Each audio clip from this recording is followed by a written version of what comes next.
Bueno, entonces vamos a dar inicio a nuestra jornada académica de día de hoy, sábado. Perdón un segundito. Entonces, bueno, vamos a dar inicio con la presentación de John Freddy Giraldo. Él es físico médico, egresado de la Universidad Nacional en el programa en conjunto con el Instituto Nacional de Cancerología y actualmente trabaja como físico médico en el Instituto Neurológico de Colombia en Medellín. Entonces, John Freddy, eh, si puede compartir pantalla y dar inicio a su presentación. Perfecto, John Freddy, ahí estamos viendo su Bueno, pantalla. Adelante. buenos días. Para empezar, quiero agradecer a Acro la invitación a este webinar.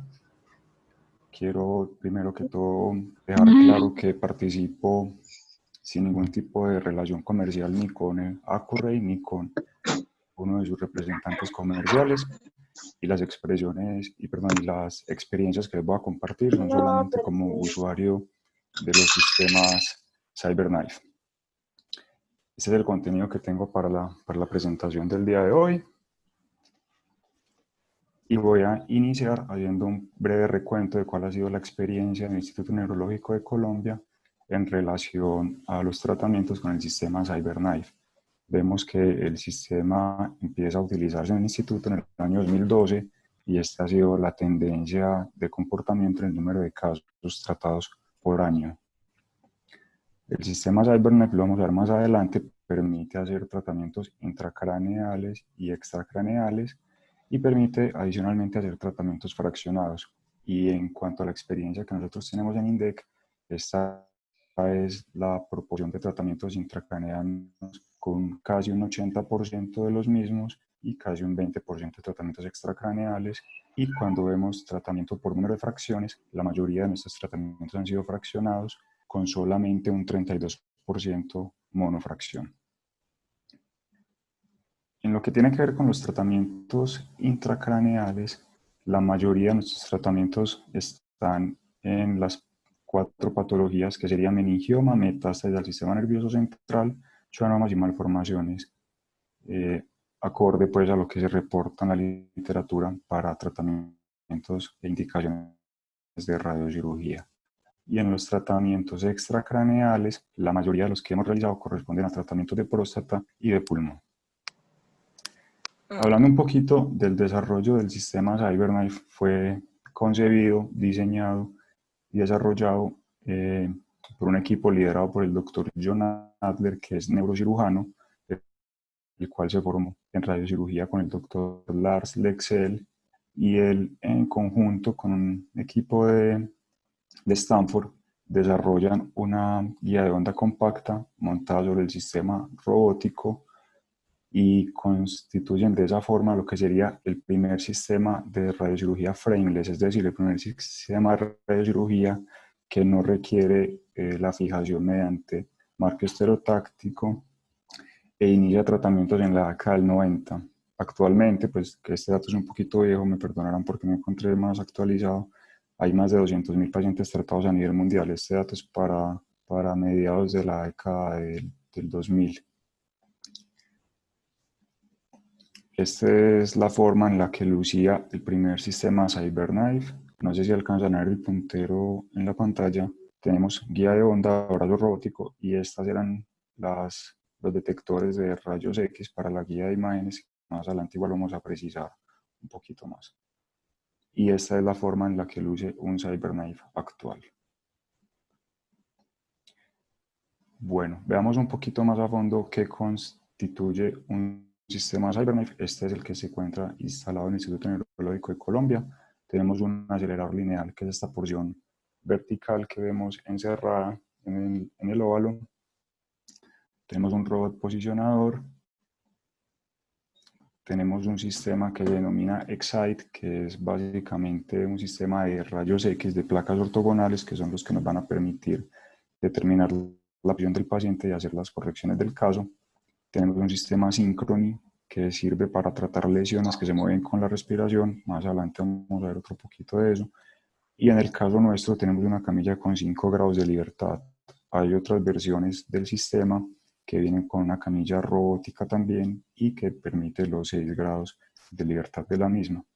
Y, adicionalmente tenemos un sistema que se llama el Exchange, que es donde reposan los diferentes sistemas de colimación del sistema de radiología robótica CyberKnife. Cuando a mí se me pide que defina el CyberKnife, yo suelo usar una frase que me parece que lo escribe muy bien, que es un equipo de radiología estereotáxica guiado. Entonces, eso nos va a dar ciertas indicaciones de lo que se puede hacer con el CyberKnife y de lo que se requiere para realizar un tratamiento CyberKnife.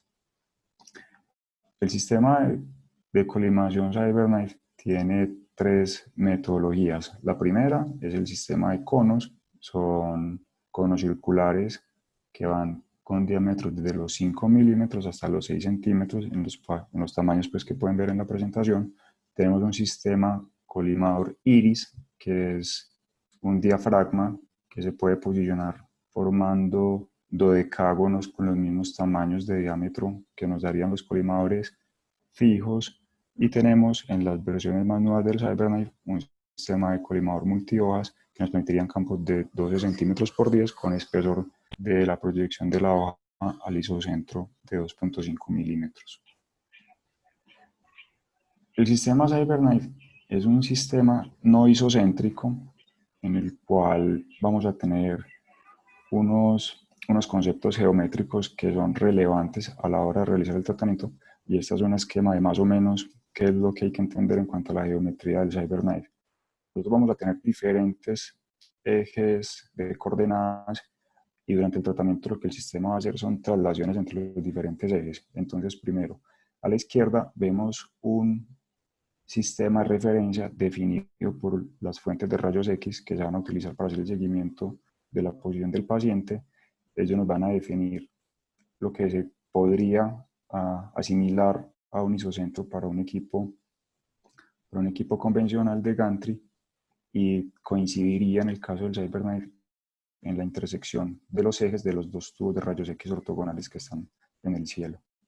Entonces digamos que ese origen es fijo en el tiempo, y el que va a cambiar es el origen del tratamiento en función de la posición que tenga el paciente. Entonces, cuando se adquieren imágenes durante el tratamiento, el sistema determina un nuevo origen y hay una transformación entre el origen fijo del sistema de rayos X y el origen de la imagen, y en función de eso va a calcular las correcciones necesarias que debe aplicar el robot para poder dirigirlas hacia donde se planeó. Perdón. Entonces esto es más o menos lo que les está explicando ahorita. Tenemos un sistema coordenado fijo que lo define el sistema de imágenes definido por la intersección de los rayos X. Tenemos un sistema coordenado definido por la camilla, es decir, por la posición que tenga el paciente, y las correcciones que nos va a aplicar el robot durante el tratamiento va a hacer que esos ejes coordenados coincidan. Ya les dije que el sistema CyberKnife es un sistema no coplanar. Esa es la ventaja de estar montado en un brazo robótico. Y entonces aquí cambian un poquito los conceptos que hemos conocido toda la vida de AS. Nosotros pues, en radioterapia tenemos asociado unas a una posición de gantry. En el CyberKnife los ASes se van a distribuir a lo largo de un hemisferio de casi media esfera que está centrada en ese origen que les decía que define los tubos de rayos X para hacer el seguimiento, y el espacio se define en unas posiciones del robot que se llaman nodos. Entonces, durante el tratamiento, el robot lo que va a hacer es posicionarse en los diferentes nodos que se trazan alrededor del centro de la imagen, y va a hacer un movimiento en lo que nosotros llamamos un path, un camino. Entonces, dependiendo de la región anatómica que vaya a tratar y dependiendo de las características que yo vaya a definir durante la planeación, el sistema va a hacer un path, va a ser un camino que son unos posibles nodos en los cuales se va a detener. Entonces, cuando el sistema se encuentra en un nodo, digamos que la posición 0 de ese nodo sería apuntando hacia ese isocentro virtual que es el centro de la imagen. Pero cuando estoy haciendo una optimización no isocéntrica, lo que el sistema me permite es, parado en un único nodo del robot, apuntar con diferentes angulaciones de incidencia y dirigirlas no solamente hacia el centro, Eso es el concepto de AS en el CyberKnife. Entonces tenemos el nodo, que sería la posición del robot, el path, que sería el conjunto de nodos que va a usar durante el tratamiento, y el as, que sería esas pequeñas inclinaciones que toma el robot cuando está posicionado en cada nodo para llevar a cabo el tratamiento. Vamos a hablar entonces ahora de cómo es el seguimiento de los tratamientos durante un tratamiento de CyberKnife. Ya les había mencionado que estamos hablando de un sistema de radiocirugía guiado por imágenes. Para hacer la guía de las vamos a hacer uso de placas ortogonales. Vemos un esquema de dónde podemos hacer uso de la tecnología CyberKnife para nuestros tratamientos. Entonces, hay que tener en mente que nosotros con el CyberKnife solamente podemos tratar las lesiones o las regiones anatómicas que podamos seguir por imagen y por imágenes de rayos X mediante el uso de placas ortogonales. Entonces vamos a hacer tratamientos intracraneanos haciendo uso de toda la información radiológica del cráneo. Vamos a usar el cráneo como una forma de fiducia gigante. Entonces, en base a las características imaginológicas en los rayos X del cráneo, el sistema va a determinar las correcciones necesarias para que las incida según lo planeado. Vamos a hacer algo similar con las lesiones espinales y paraespinales, haciendo uso de toda la información radiológica de la columna vertebral. Y cuando no tenemos información ósea que nos permita determinar la posición del paciente, vamos a requerir la inserción de fiducias para hacer el seguimiento. Y estas son las curvas de posición y de orientación del blanco durante el tratamiento. Entonces vemos una línea de tendencia en el tiempo que nos indica cómo está la posición o de la cabeza o de la columna o de las fiducias durante el tratamiento, y en función de la tendencia nosotros podemos cambiar la frecuencia a la cual se adquieren placas. El sistema nos permite tomar placas cada 10 segundos hasta cada 2 minutos y medio. Nosotros en el Instituto Neurológico por protocolo tomamos placas entre cada 50 segundos y cada 70 segundos más o menos en función del comportamiento de estas curvas. Y adicionalmente el sistema, al estar montado en un brazo robótico, tiene una libertad de movimiento que nos permite, perdón que aquí había una animación, perdón un segundito que esto se me salió de control.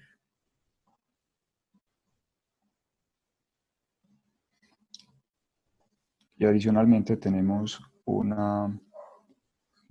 lo siento.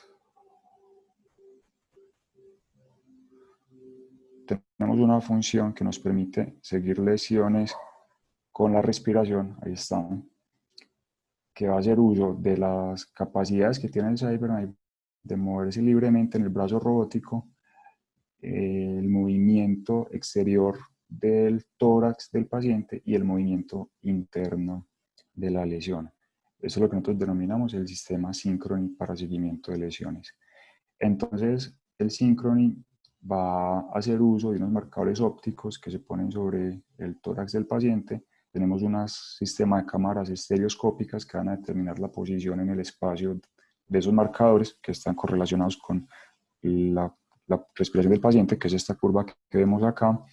Y como el sistema está tomando placas durante este movimiento, él correlaciona la posición externa del tórax con la posición interna de la lesión. Eso nos permite a nosotros seguir los tumores que se mueven con la respiración con una precisión inferior al 1.5 milímetros. Entonces eso, cuando vamos a hacer tratamientos de pulmón, de páncreas, de hígado, de suprarrenales, en fin, lesiones que estén en tórax o en abdomen superior, nos permite dejar márgenes de un PTB más pequeño. Entonces nos da a nosotros unas ventajas dosimétricas con respecto a los órganos que están alrededor de las lesiones.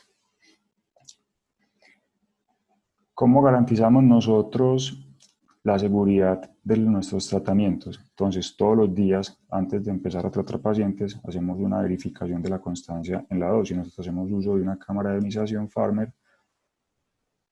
Hacemos una verificación de la constancia de la geometría del sistema. Esto verifica no solamente los movimientos del robot, sino que además nos permite verificar el sistema de imágenes como un todo, y con esto sabemos si estamos dentro de las tolerancias o no.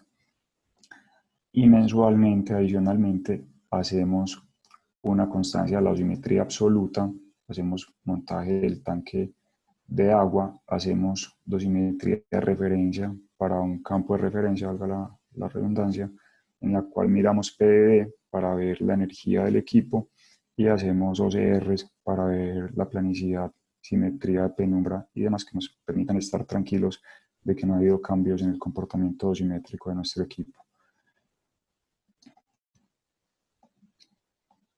Y adicionalmente hacemos una verificación mensualmente de la constancia en los nodos. Para eso hacemos una prueba end-to-end, tenemos un phantom antropomórfico, hacemos una planeación como si fuese el tratamiento de un paciente y con eso verificamos que la precisión geométrica del sistema sea la que se espera del mismo.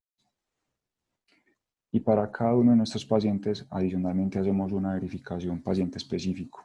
Entonces lo podemos hacer con cámara de ionización y miramos dosis absoluta, o también lo podemos hacer con película grafcrómica y verificamos los planos de dosis antes de llevar a cabo los tratamientos. Miremos entonces ahora cuáles son como las características de cada uno de los sistemas de seguimiento que tiene el CyberKnife y cómo se aplica en la clínica. Este es un esquema de la realización de un tratamiento de radiocirugía rótica intracraneana. Acá vemos la referencia que publicó el fabricante donde valida el algoritmo que emplea con respecto al gol estándar de IGRT, que son las fiducias. Y aquí vemos en rojo lo que serían los DRRs que se generan a partir de la tomografía de planificación y las imágenes live. Entonces, el sistema, cuando yo apruebo un plan para tratamiento, va a generar un set de DRRs con una particularidad, y es que nuestras imágenes están oblicuas a 45 grados con respecto a la horizontal. Entonces uno debe familiarizarse con esta forma de visualizar la anatomía de forma oblicua. Entonces, cuando estamos durante el tratamiento, él adquiere estas imágenes live, aquí vemos una superposición de las mismas, y en función de la comparación del DRR con la imagen live, genera una corrección. Esto es una corrección en 6 grados de libertad. Ya les había dicho que nuestra camilla tiene 5 grados de libertad, es decir, las 3 traslaciones gira en el sentido pitch y en el sentido roll del paciente, y el sentido yaw lo debemos ajustar a mano. Entonces el algoritmo tiene más unas métricas que nos validan como la veracidad de esta correlación. Entonces nosotros siempre antes de empezar un tratamiento debemos verificar que todos estos parámetros del algoritmo coincidan y estén dentro de las tolerancias para asegurar el seguimiento de nuestras lesiones.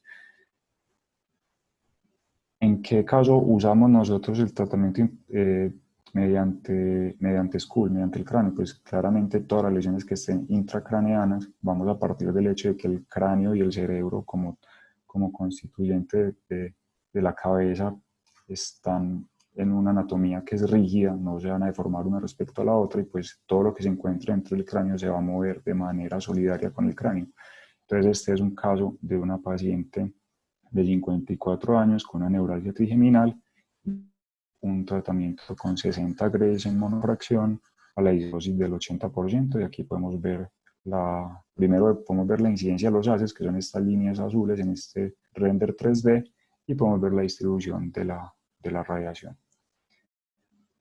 Aquí tenemos un tratamiento de un hombre de 29 años con una malformación arteriovenosa. Aquí también, bueno, aquí no puse los haces. Tenemos una reconstrucción tridimensional de una arteriografía. Nosotros, para hacer el tratamiento de los pacientes siempre vamos a necesitar una tomografía porque necesitamos la información que nos genere los DRRs. Entonces, a diferencia de otros sistemas de radiocirugía, nosotros siempre necesitamos una tomografía para poder generar estos DRRs que sean comparables con los rayos X que se adquieren durante el seguimiento. Pero adicionalmente hacemos uso de todas las modalidades de imágenes que nos sirvan para definir lo que vamos a tratar. Entonces, generalmente nuestros pacientes adicionalmente les hace una resonancia de planificación, y cuando son malformaciones se les hace arteriografías 3D, y si el paciente posee algún PET, alguna imagen previa que nos sirva para definir el target, también se va a fusionar para la planificación. Y como nosotros no vamos a requerir inmovilización con marco estereotáxico, sino con máscara termoplástica nos va a permitir fraccionar los tratamientos. Entonces, es una mujer de 54 años con un meningioma a la cual se le dieron 25 Grays en 5 fracciones, y aquí vemos cómo sería el tratamiento con las entradas de los haces y la distribución de la dosis. Otro ejemplo, un chonoma vestibular que se trató en 3 fracciones para 18 Grays, igualmente la entrada de los haces y la distribución de dosis. Y el hecho de ser un sistema no isocéntrico y las capacidades que tiene el sistema robótico nos permite tener múltiples targets en una sola fracción. Aquí vemos un paciente de 74 años con múltiples metástasis cerebrales, las cuales se trataron en una única fracción con diferentes blancos irradiados en simultáneo en un solo plano. Ahora hablemos un poquito de lo que sería la radiocirugía robótica espinal. Nuevamente vamos a tener unas imágenes de RRs generadas a partir de la tomografía de planificación. Nuevamente se van a adquirir unas imágenes live que se van a comparar con los de RRs, y en función a un algoritmo, acá está la referencia de cómo se valida el algoritmo de Spine versus el gold standard nuevamente. A partir de la aplicación de ese algoritmo vamos a tener estas correcciones para realizar del tratamiento. Nuevamente hay unas series de parámetros que se deben verificar para estar tranquilos con la precisión de las correcciones. Y si ustedes alcanzan a ver, el sistema divide la región que tenemos como seguimiento en una rejilla. Aquí tenemos una rejilla verde, aquí tenemos una rejilla azul. Él realmente va a partir la información radiológica y ósea de las vértebras en 81 fiducias, por decirlo de alguna manera. Entonces él va a comparar la posición de estos 81 nodos y los va a tomar cada uno como si fuera una fiducia, y a partir de ahí va a ser la comparación entre la posición que tiene el paciente y la que tenía durante la simulación, y a partir de esa comparación de esos 81 puntos va a calcular las correcciones necesarias para dirigir el haz hacia el lugar esperado. Y esos son ejemplos de pacientes que nosotros hemos tratado de lesiones vertebrales o espinales. Para tratar lesiones que estén conjuntas a la vértebra, siempre y cuando tengan un movimiento que sea solidario con las vértebras. Entonces a este paciente se le dieron 37.5 Grays en 5 fracciones. Podemos ver la entrada de los haces y logramos ver cómo la isodosis evita la médula espinal. Nuevamente tenemos un caso de un paciente masculino, 35 años, y le dimos una monofracción con 16 Grays en este caso. Otro ejemplo de una lesión tratada haciendo uso del sistema de seguimiento por las vértebras. Y hablemos también del seguimiento mediante fiduciales. Este sí es, pues, el gold estándar. Simplemente se determina en el espacio la posición de cada fiducia. También hay una serie de parámetros que nos permiten verificar que la identificación de la misma sea correcta, y se hace nuevamente la corrección 6D para hacer coincidir la posición en el live con respecto a los DRRs. Nosotros vamos a usar fiduciales en todo lo que no se pueda seguir ni mediante Spine ni mediante Skull. Entonces lo vamos a usar para próstata. Este es un caso concreto de paciente con SEA de próstata. Lo vamos a usar en pulmones. Bueno, y eso era lo que les quería contar.